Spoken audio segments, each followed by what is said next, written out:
حیدرآباد کے مدھورا نگر جواہر نگر علاقے میں ایک چونکا دینے والا واقعہ پیش آیا، جہاں ایک مکان مالک نے کرایہ دار کے باتھ روم میں خفیہ کیمرے نصب کیے۔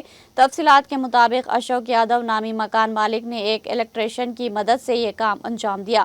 اس مکان میں ایک 23 سالہ شادی شدہ خاتون اپنے شوہر کے ساتھ کرائے سے رہتی تھی اور پرائیویٹ جاب کرتی تھی۔ 4 اکتوبر کو باتھ روم کا بلب خراب ہونے پر خاتون نے مالک مکان کو اطلاع دی۔ اشوک یادو نے الیکٹریشین کو بلوا کر صرف بلب ٹھیک کروانے کے بجائے بلب ہولڈر میں خفیہ کیمرہ بھی لگوا دیا۔ بعد میں اس کیمرے کے ذریعے اس نے خاتون کے نہاتے وقت کی ویڈیوز ریکارڈ کی۔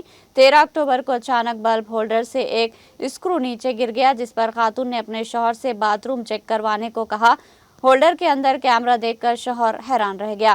فوراً اشوک یادو سے شکایت کی گئی، لیکن اس نے لاپرواہی کا مظاہرہ کیا۔ جب جوڑے نے پولیس میں شکایت کی دھمکی دی تو اشوک یادو نے انہیں دھمکایا کہ الیکٹریشین جو جیل کاٹ چکا ہے وہ باہر آ کر انہیں نقصان پہنچا سکتا ہے، جس سے متاثرہ جوڑے نے پولیس سے رجوع کیا۔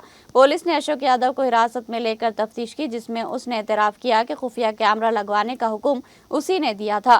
پولیس نے اسے گرفتار کر لیا، جبکہ الیکٹریشین چنٹو فرار ہے اور اس کی تلاش جاری ہے۔ فی الحال اس خفیہ کیمرے کی ویڈیو سوشل میڈیا پر وائرل ہو چکی ہے، جس سے عوام میں شدید غم و غصہ پایا جا رہا۔ ماضی میں ایسی وارداتیں ہوٹلوں یا ہاسٹلز میں پیش آتی تھی، لیکن اب گھروں میں بھی ایسی حرکتیں ہو رہی ہیں، جس سے لوگوں میں عدم تحفظ کا احساس بڑھ رہا ہے۔